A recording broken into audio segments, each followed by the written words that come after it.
Shirakawa and Ryudo are sitting in a restaurant, with Shirakawa looking over some homework. They are studying together for their English class, during which Ryudo explains certain English terms to his girlfriend, using examples to help her understand better. They discuss the term for a special kind of person, and Shirakawa compares her boyfriend to this term, stating that in a world where all men would cheat, she believes Ryudo would be the last to do so. This strong belief makes Ryudo blush, creating a loving atmosphere between the two. Greetings, anime enthusiasts and cherished viewers, and a warm welcome back to Anikazu's Our Dating Story. Should this video capture your heart or tickle your fancy, please consider showing your support with a like, and if you're not already part of our community, hit that subscribe button. We're keen to hear your thoughts, so share in the comments your take on the anime, your impressions of the video, and any suggestions for our future content. Your feedback is the beacon that guides our storytelling journey. Now, without further ado, let's immerse ourselves in the vibrant world of Our Dating Story. Strap in.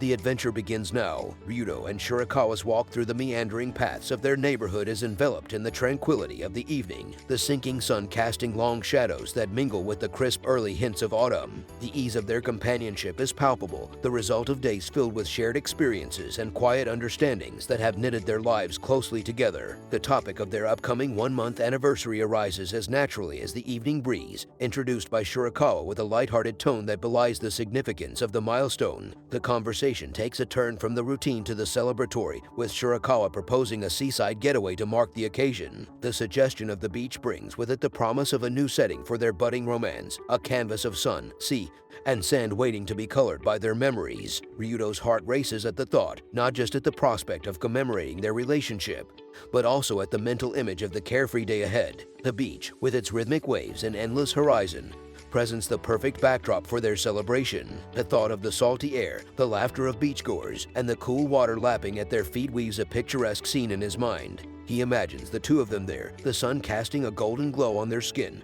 the playful banter as they chase the ebbing tide, and the peace of resting side by side on the warm sand. The imagery is so vivid, so enticing, that Ryudo can almost feel the sun's warmth and taste the ocean breeze. With a sense of longing and anticipation, he eagerly agrees to the plan, already looking forward to the special day when they can escape the confines of the everyday and celebrate the joy of their growing connection under the vast, open sky. In the classroom, the atmosphere is charged with anticipation as students receive their test results. Shirakawa's face lights up with a smile as she looks at her score. To her, it's a beacon of success, modest yet deeply satisfying. She feels a sense of liberation, ready to embrace the beach's tranquility. Curiously, she turns to Ryudo, whose test reflects a level of excellence that leaves her both proud and awestruck. Meanwhile, Kuro's eyes, heavy with unspoken thoughts, track their interaction with an intense gaze that belies her cool exterior. On the school roof, Ryudo is sitting with his friends, who are all excited about the upcoming holidays, planning to stay at home and play video games. Ryudo comes out of the bathroom and is immediately greeted by Kuros. She asks if he could tutor her in English because she's not doing well, but Ryudo declines, explaining that he's already committed to helping his girlfriend. Kuros tries to ask for help with math instead, but he suggests that one of his friends could assist her. Kuros refuses, insisting that she wants tutoring from him specifically. She makes one last attempt, asking for his contact ID, but he blocks her, making it clear that he's not seeking conversation with her and prefers not to have any contact. Ryudo waits at the train station for his girlfriend when Kuros once again tries to contact him for tutoring, but he declines once more. As she persists, Shirakawa appears, and Ryudo begins to ignore Kuros. The couple arrives at the beach and Shirakawa is incredibly excited that they have finally made it. They change clothes, and Ryudo is initially overwhelmed by the situation at the beach until Shirakawa shows up in her bikini. He is struck by how beautiful she looks and finds himself admiring every aspect of her appearance. He feels joyful and proud to have such a beauty as his girlfriend. Shirakawa notices something is up with Ryudo and realizes he is blushing at the sight of his bikini-clad girlfriend, teasing him a little about it. She grabs his hand, and they head to the beach to enjoy their holiday as much as possible. On the beach, the couple sits on the sand and Shirakawa asks her boyfriend if he would apply sunscreen on her. He's initially shocked by the request and blushes deeply, but eventually agrees. He starts to apply the sunscreen, even going under her bikini, which tickles Shirakawa and makes the situation a bit uncomfortable for him. Ryudo gets lost in his thoughts, and after finishing, she thanks him for his help, and he thanks her for allowing him to do it. He observes the other guys on the beach, impressed by how naturally they behave, until a ball flies towards him, which he catches. Shirakawa encourages him to get up and join her in the water. They have fun splashing and playing in the water, relaxing until they decide to get something to drink and eat. Resting after their meal, they are grateful for the good weather, especially since a typhoon had been predicted. Shirakawa jokes that the pleasant weather is a result of her being good lately, and that Ryudo should thank her. Gathering his courage, Ryudo compliments his girlfriend, telling her she looks pretty in her bikini. She's delighted by the compliment and blushes. She shares that she went shopping for a long time with her friends to choose this bikini and even had her nails done especially for the beach. As they admire her nails, however, a large storm cloud starts to roll in towards them. It starts to rain,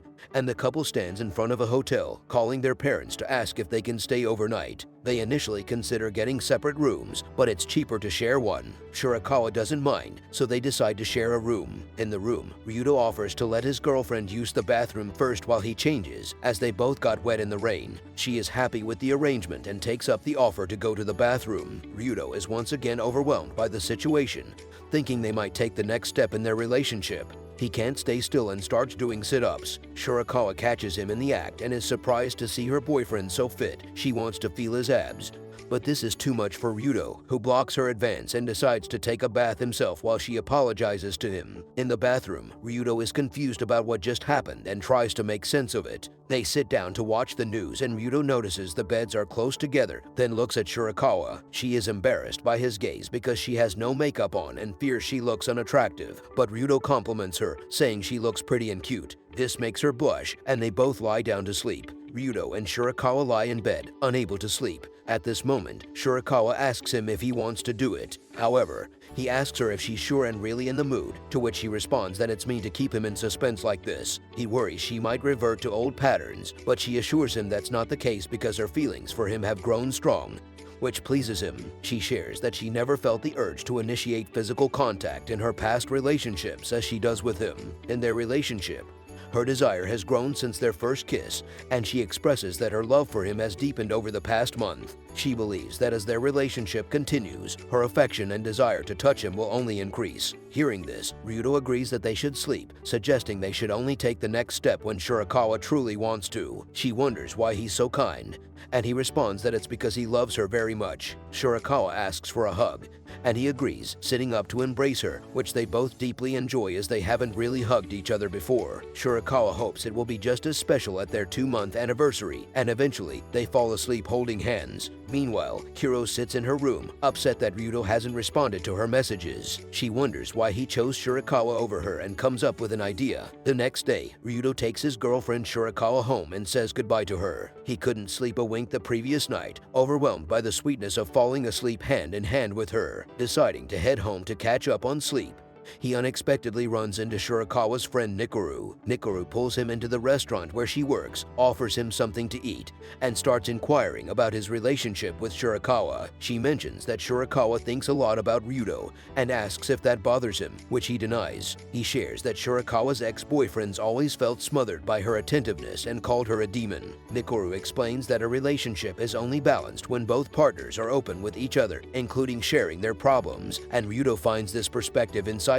Then Nikaru brings up the 2-month curse that Shirakawa seems to be haunted by, as many of her past relationships deteriorated around that time, with her exes cheating or growing cold before breaking up with her. Although Shirakawa trusts Ryudo, Nikaru senses that she still harbors fears due to her past and wants reassurance from Ryudo that he won't hurt her in the same way. Ryudo promises that he won't cause her such worries and asserts he's not like the others. On his way home, Ryudo becomes aware of how much Shirakawa actually worries during their relationship, and he wants to continue making her happy. He receives a call from an unknown number, and the person on the phone claims to be Shirakawa. She explains that she ran out of battery after meeting with her mother and sister Kiro's, which is why she's calling from a different phone. She asks to meet with Ryudo even though he is tired and wants to go home, but she pleads with him, and his urge to take care of his girlfriend makes him agree to the meeting. They meet at school, and in the dark, the person claiming to be Shirakawa says that she wants to go through with it with Ryudo. Ryudo finds the situation odd and is surprised by Shirakawa's sudden change of mind.